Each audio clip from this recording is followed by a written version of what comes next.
మీరు కొత్తగా business start చేయాలనుకుంటున్నారా? మార్చ్ 16-17 హైటెక్స్ లో ఫ్రాన్సెస్ ఇండియా బిగ్గెస్ట్ ఫ్రో ఎక్స్పో. నేను ఒక IT professionally one of the top ఎంఎన్సీస్కి వర్క్ చేస్తాను. నేను ఈ స్కీమ్లో రిజిస్టర్ అవడానికి కారణం, మేము ఐటీ ప్రొఫెషనల్ అయినా వర్క్ చేసినా రోజుకు ఒక కొత్త స్కిల్ వస్తుంది. We have to enhance our skills. So ఆ స్కిల్స్ ఎన్హాన్స్ చేయడానికి ఇంటర్నల్ సర్టిఫికేషన్స్ కొన్ని కంపెనీ ప్రొవైడ్ చేస్తుంది, కొన్ని ఎక్స్టర్నల్ సర్టిఫికేషన్స్ ఉంటాయి. అవి కొంచెం ఎక్కువ కాస్టే ఉంటాయి, మోర్ దాన్ 1 lakh 2 lakhs ఉంటాయి ఆ సర్టిఫికేషన్స్ కంప్లీట్ చేయడానికి. సో అవి కంపెనీ నుంచి ఫండ్స్ రావు. మాకు ఇలాంటి స్కీమ్స్ ఎలా ఉపయోగపడతాయి అంటే, లైక్ మా శాలరీలోంచి మనీ యూజ్ చేసి అంత పెట్టడం ఎందుకు అని ఒక్కొక్కసారి ఆగిపోతాం సార్ సర్టిఫికేషన్స్ చేయకుండా. బట్ ఈ స్కీమ్ ద్వారా మెల్లగా రీపే చేసుకోవచ్చు అండ్ వితౌట్ ఇంట్రెస్ట్ కాబట్టి మాకు చాలా బెనిఫిట్ ఉంటుంది. మా ప్రొఫెషనల్లో కూడా మేము ఇంకా పైకి వెళ్ళడానికి ఉపయోగపడుతుంది sir. Thank you so much sir ఇలాంటి ఆలోచనతో ముందుకు వచ్చినందుకు. సో అందరికీ నమస్తే. నేను ఒక IT professional in the sense of I'm working in the biomedical background. నేను ఒక టాప్ ఎంఎన్సీలో వర్క్ చేసిన తర్వాత అక్కడ నాకు గ్రోత్ లేక నేను మళ్ళీ స్టార్టప్కి షిఫ్ట్ అయ్యాను. సో ఇక్కడ ఏంటంటే ఈ పథకం అనేది ఓన్లీ ఐటీ ప్రొఫెషనల్స్కే ఉపయోగపడుతుందా, లేకపోతే ఇంకా అదర్ దాన్ మనకి ఓన్లీ ఐటీ ఇండస్ట్రీ కాదండి, ఇంకా చాలా ఇండస్ట్రీస్ ఉంటాయి. Like I'm working as biomedical, agriculture, networking, చాలా అంటే చాలా ఉంటాయి.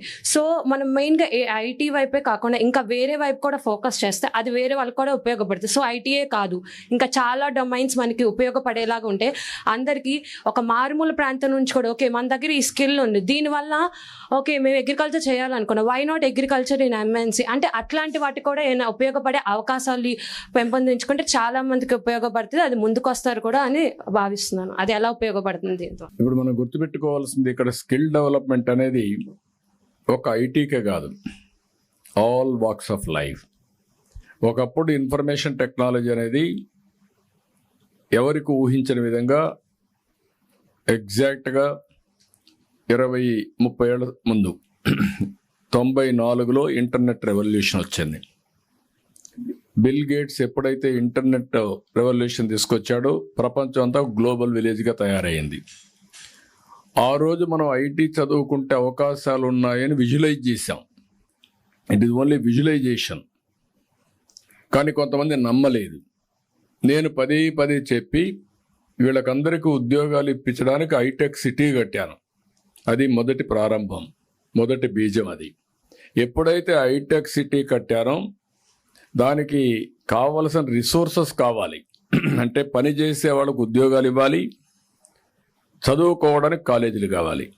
అప్పుడు బ్యాక్వర్డ్ ఫార్వర్డ్ ఇంటిగ్రేషన్ మొదలుపెట్టాను. మొట్టమొదటిసారిగా నేను అమెరికాకి వెళ్ళి 16 రోజులు ఆల్ ఎంఎన్సీలు, మీరు చెప్పే మల్టీనేషనల్ కంపెనీస్ అన్నీ కలిశాను. 14 రోజులు అందరినీ కలిసి మన స్ట్రెంగ్త్ ఏంటో, మీ శక్తి ఏంటో ఆ రోజు నేను ప్రపంచం మొత్తం గుర్తించే విధంగా చెప్పాను. వాళ్ళందరూ మేము కంపెనీలు పెట్టడానికి ముందుకు వస్తామని వచ్చారు. దాంతోనే ప్రారంభమైంది హైటెక్ సిటీ. తర్వాత నెంబర్ ఆఫ్ కంపెనీస్ వచ్చాయి. అదే సమయంలో ఏ విధంగా చదువుకోవాలి మీరందరూ? ఎక్కడ కాలేజీలు ఉన్నాయి? లేవు. అప్పుడు 30 కాలేజీలు 25 కాలేజీలు ఉన్నాయి. అక్కడి నుంచి నేనే ఆ ఫైల్స్ మోసుకొని ఢిల్లీకి వెళ్ళి ఏదైతే ఆ రోజు medical education, technical education council ఉంటే వాళ్ళ దగ్గరికి వెళ్ళి నేను చేశాను. ఇప్పుడు కూడా జ్ఞాపకం నాకు. కర్ణాటకలో ఒక అతను ఉండేవాడు ఆ రోజు ఈ యొక్క దీనికి హెడ్గా. ఆయన దగ్గర పోయి మొత్తం చేయించాను. చేయించిన తర్వాత ప్రతి ఒక్క రెవెన్యూ డివిజన్కి ఒక ఇంజనీరింగ్ కాలేజ్ పెట్టాం. ఆ కాలేజ్ చూసినప్పుడంతా మీకు గుర్తొచ్చేది నేను ఈ కాలేజ్ చదువుకోవాలని. అక్కడి నుంచి ప్రారంభమైంది. మీరు చదువుకున్నారు, ఉద్యోగాలు వచ్చాయి. బిగినింగ్లో మీరు ఉద్యోగాలు చేసేవాళ్ళు. ఉద్యోగాలు చేసినప్పుడు నేను చెప్పేవాడిని, ఉద్యోగం చేయడం కాదు, జాబ్ వర్క్ కాదు. అప్పట్లో అమెరికాలో రాత్రుల్లో డాక్టర్లు అందరూ పనిచేస్తే ప్రిస్క్రిప్షన్ ఇస్తే తెల్లవారితో మీరంతా టైపింగ్ చేసేవాళ్ళు. ఇది కాదు, కావాల్సింది ప్రోడక్ట్స్ తయారు చేయాలని చెప్పేవాడిని. తర్వాత ప్రోడక్ట్స్కి వచ్చారు. ప్రోడక్ట్స్ అయిన తర్వాత నేను చెప్పాను, మీరు ఉద్యోగం కోసం కాదు, ఉద్యోగాలు ఇచ్చే శక్తి మీకు రావాలి. అంటే ఏంటి? మీరే 10 మందికి ఉద్యోగాలు ఇవ్వాలి. అక్కడే స్టార్టప్ కంపెనీలు వచ్చాయి. ఈరోజు మీరు చూస్తే ఒకప్పుడు ఇవన్నీ లేవు. క్లౌడ్ ఫండింగ్ అనో, లేదంటే క్లౌడ్ డేటా సెంటర్స్ అనో ఇవన్నీ లేవు. ఇప్పుడు అన్నీ వచ్చేసాయి. ఇప్పుడు రాబోయే రోజుల్లో ఆర్టిఫిషియల్ ఇంటెలిజెన్స్ వచ్చింది. ఏంటి ఆర్టిఫిషియల్ ఇంటెలిజెన్స్? ఏ డెసిషన్ అయినా సరే తీసుకోవాలంటే ఆర్టిఫిషియల్ ఇంటెలిజెన్స్ ఉపయోగిస్తే 90% అక్యురసీ ఆఫ్ డెసిషన్ మేకింగ్కి వస్తారు మీరు. ప్రపంచంలో ఉండే నాలెడ్జ్ అంతా కంప్యూట్ చేసి మీరు ఏ నిర్ణయం తీసుకోవాలన్నా కరెక్ట్ నిర్ణయం ఏదని అడిగితే మీకు నిర్ణయం వచ్చే పరిస్థితికి వస్తుంది, చదువులో కానీ వ్యవసాయం కానీ ఇంకొకటి కానీ. దానివల్ల ఇప్పుడు నిర్ణయాలు చేసే నాయకుడు కానీ మంచివాడైతే మంచి నిర్ణయం చేస్తే 70-80% కరెక్ట్గా ఉంటుంది. కొంతమంది 20%, 10%, అందుకే ఈ ఇబ్బందులు వస్తున్నాయి. భవిష్యత్తులో నిర్ణయం చేయడం, ఏ నిర్ణయం మంచి నిర్ణయం నిర్ణయించుకోవడానికి 80-90% మీకు డెసిషన్ వచ్చేస్తుంది. అక్కడి నుంచి మీరు ఒక 5% మైండ్ అప్లై చేసి ఇది రైటా రాంగా జడ్జిమెంట్ తీసుకుంటే సక్సెస్ రేట్ పెరుగుతుంది.